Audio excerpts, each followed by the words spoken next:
ये घटना है 2016 सितंबर की। जब 2016 20 सितंबर को जब मैं अस्पताल, वैसे मेरा अस्पताल जाना रेगुलरली होता है क्योंकि ब्लड के माध्यम से कोई ना कोई मुझे मदद के लिए कॉल करता है, तो मैं अस्पताल जाता हूँ और जो जिसको भी ब्लड की रिक्वायरमेंट होता है उसे मैं ब्लड के माध्यम से मदद करता हूँ। ऐसे ही मुझे एक ब्लड की केस आया, उसी माध्यम से मैंने 2016 को 20 सितंबर को मैं अस्पताल गया तो मुझे एक एमरजेंसी वार्ड पे ऐसा मैसेज मिला कि एक बूढ़ी औरत को किसी ने दम करके चला गया, छोड़ के गया। और जब मैं वो मैसेज सुन के मैं तुरंत जाके देखा तो वो जो बूढ़ी दीदी है, जो ये बूढ़ी माँ है, जो दीदी है, वो बहुत बुरी हालत में, उसके शरीर में कपड़ा नहीं है, बस एक छोटा सा स्कर्ट पहना हुआ था और शरीर में कोई कपड़ा नहीं, पूरे कीचड़ से लथपथ।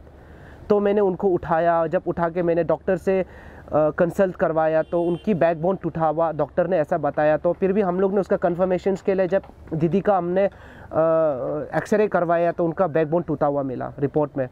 तो उनको डॉक्टर ने बोला कि अभी तो बैकबोन टूटा है तो रिकवर होने में काफ़ी समय लगेंगे। और जब उसको मैंने एडमिट करवाया, नहलाया, एडमिट करवाया और कपड़ा पहनाया, और जब मैंने उस दीदी से मैंने सवाल किया तो उसने बताया कि बेटा मेरा घर बहुत मुश्किल से चलता है ऐसा, और घर में बच्चा को पालने के लिए मुझे खेती जाना होता है, खेती से जंगल से सब्जी उठा के मुझे बेचना होता है। और जब मुझे खेती गया सब्जी लेने के लिए और उस दौरान बारिश हो रहा था, और जैसे ही मैं सब्जी ले रहा था इतना ज़ोर के बारिश की वजह से फिसल के मैं गिर गया, और गिरने की वजह से मेरे कमर टूटा। और टूटने के बाद मैं 2 दिन तक मैं उस जंगल पर, उस कीचड़ पर पड़ा रहा, और 2 दिन तक मेरा घर वाला मुझे ढूंढने नहीं आया। उस दौरान जंगल में जो लकड़ी काटने वाले लकड़हारा उन्हें मिला और उनको पूछा कि आप कौन है, और उसने उनको एड्रेस बताया। तो उसी एड्रेस को लेते हुए उसने उस माँ को, इस दीदी को उसने घर ड्रॉप किया। और जब उसका हस्बैंड और उसका कुछ हस्बैंड की रिलेटिव्स ने उनको उठाया, आर.के. मिशन हॉस्पिटल लाया और वही छोड़ के चला गया। तो वो दीदी से ये बात सुन के मुझे बहुत दुख हुआ और मुझे बहुत गुस्सा भी आया। बट उस समय मुझे गुस्सा करने के वजह मुझे उसके ट्रीटमेंट पर मुझे ध्यान देना था। तब मैंने तुरंत उसका ट्रीटमेंट पर ध्यान दिया, महीना भर उसका ट्रीटमेंट करवाया, तो धीरे धीरे वो रिकवर होने लगा। लगभग 1.5 महीना लगा उनका रिकवर होने में।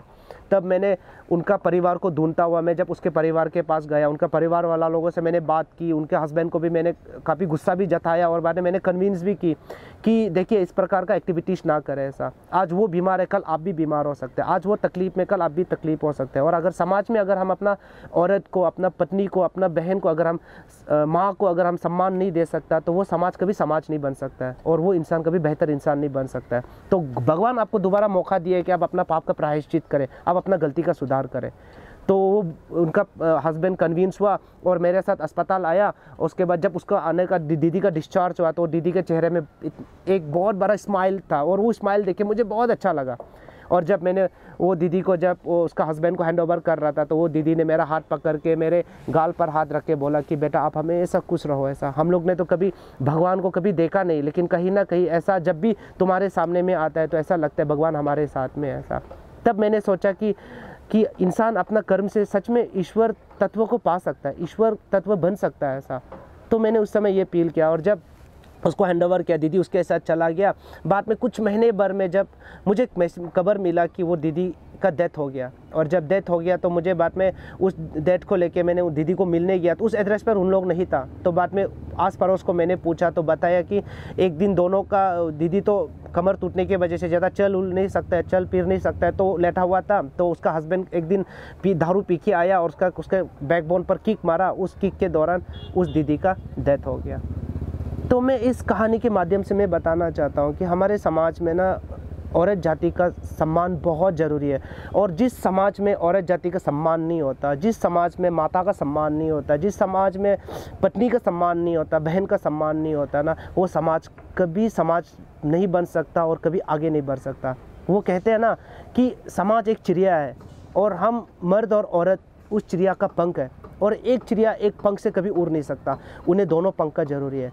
अगर हमारा समाज अगर बेहतर बनना है तो हमें औरत को भी, माता बहनों को भी, पत्नी को भी उतना ही सम्मान देना होगा, उतना ही उनको आज़ादी देना होगा, तो ही हमारा समाज बेहतर समाज बन सकता है।